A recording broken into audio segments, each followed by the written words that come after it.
करहल पहुंची संविधान बचाओ जन जागरण साइकिल यात्रा का जोरदार तरीके से स्वागत सत्कार हुआ। करहल में संविधान बचाओ जन जागरण साइकिल यात्रा के पहुंचते ही सपा कार्यकर्ताओं और पदाधिकारियों में एक खास उत्साह देखा गया। सपा कार्यकर्ताओं और पदाधिकारियों ने फूल मालाओं से लादकर व अंगवस्त्र और पगड़ी पहनाकर जोरदार तरीके से स्वागत सत्कार किया। साइकिल यात्रा में सपा कार्यकर्ता और पदाधिकारियों के साथ साथ सपा छात्र सभा की भी एक अलग धमक दिखाई दे रही थी। छात्र सभा के जिलाध्यक्ष हरीश यादव ने अपनी पूरी टीम और पूरे जोश के साथ साइकिल यात्रा में अपनी ताकत झोंकते हुए दिखाई दिए।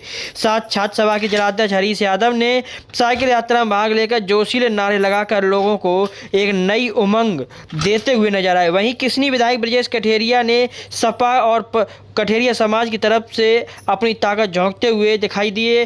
तो वहीं कार्यक्रम के संयोजक सत्यम कठेरिया ने भी अपनी पूरी टीम के साथ नजर आए। इस दौरान करहल के चूनावाली गली के निकट सभासद बबलू भाई, सभासद इक्तदार हुसैन, बॉबी भाई समेत तमाम सैकड़ों लोगों ने फूल मालाओं से लादकर संविधान बचाओ जन जागरण साइकिल यात्रा का भव्य जोरदार तरीके से स्वागत सत्कार किया, जिसका करहल के शिव रिसोर्ट के प्रांगण में साइकिल यात्रा का विधिवत रूप से समापन किया गया। पूरे कार्यक्रम को लेकर सपा कार्यकर्ताओं पदाधिकारियों ने पूरे करहल क्षेत्र में अपनी एक अलग धमक दिखाई और उपचुनाव को लेकर एक खास रणनीति भी तैयार की। पूरे कार्यक्रम को लेकर क्या कुछ कहते नजर आए कार्यक्रम के संयोजक सपा कार्यकर्ता सभासद बबलू भाई, आइए हम आपको इस वीडियो के जरिए सुनवाते हैं। पूरे कार्यक्रम को लेकर सभासद बबलू भाई ने क्या कुछ कहा, आइए सुनिए।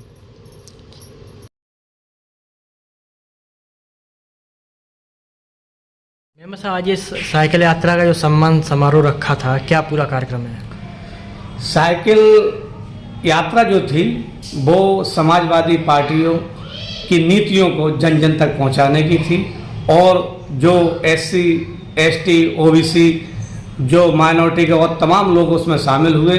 और ख़ास तौर से ये हालांकि कठेरी समाज की यात्रा थी, लेकिन सब लोगों ने चढ़ बढ़ के हिस्सा लिया और माननीय राष्ट्रीय अध्यक्ष श्री अखिलेश यादव जी की नीतियों को, मुलायम सिंह यादव जी के सपनों को घर घर तक पहुंचाना ये लक्ष्य था। करहल विधानसभा में साइकिल यात्रा ने पूरा दौरा किया, क्या और जो है समाजवादी पार्टी मजबूत दिखाई देगी क्या? 100%। जब हम लोग जमीन पर, अच्छा हम लोग तो समाजवादी पार्टी हैं और समाजवादी पार्टी तो शुरू से ही जमीन पर पत्रकार साहब काम करती आई है। फर्क ये है कि हम लोग कभी टाइम नहीं निकाल पाते हैं, लेकिन जब हम लोग निकालते हैं तो फिर टाइम निकालते हैं और समाजवादी के रंग में ही सारा शहर डूब जाता है। अच्छा, यहाँ भाजपा ने भी जो है अपनी मजबूती के साथ जो है लगी हुई है। कई बार जो है डिप्टी CM के दौरे रहे, मुख्यमंत्री के दौरे रहे, कई मंत्रियों के दौरे लगातार चल रहे हैं। क्या रहेगा, मजबूत पकड़ पाएगी? भारतीय जनता पार्टी ने पहले भी क्या कोई कसर छोड़ी है? आप बताइए, भारतीय जनता पार्टी ने पहले कोई कसर छोड़ी है? इससे पहले क्या मुख्यमंत्री जी नहीं आए या इससे पहले कोई और भारतीय जनता पार्टी के नेताजी नहीं आए? सारे लोग आते हैं, लेकिन यहाँ समाजवादी का गढ़ है, ये नेताजी की कर्म और जन्मभूमि है, यहाँ समाजवादी पार्टी का ही परचम लहराएगा। इसके अलावा कोई पार्टी यहाँ कामयाब नहीं होगी। प्रयास था। अच्छा, उपचुनाव को लेकर क्या साइकिल यात्रा कुछ गोल खिला पाएगी? बिल्कुल 100%। उपचुनाव में ये हम जब समाजवादी पार्टी की नीतियों को जब जन जन तक पहुंचाएंगे तो निश्चित ही हमें उसका लाभ मिलेगा। अच्छा, एक उत्साह दिखाई दे रहा था, आपने स्वागत भी किया, साइकिल वालों ने जो है यात्रा में शामिल थे, उनमें भी एक उमंग दिखाई दे रही थी। नहीं, उत्साह तो हमारी समाजवादी पार्टी का नाम ही उत्साह पार्टी है। हाँ। और हम जो माननीय नेताजी ने कहा है कि समाजवादी पार्टी की जो रीढ़ की हड्डी है वो युवा हैं और समाजवादी पार्टी युवाओं की पार्टी है, तो उत्साह तो जाहिर है, पत्रकार साहब उत्साह होगा।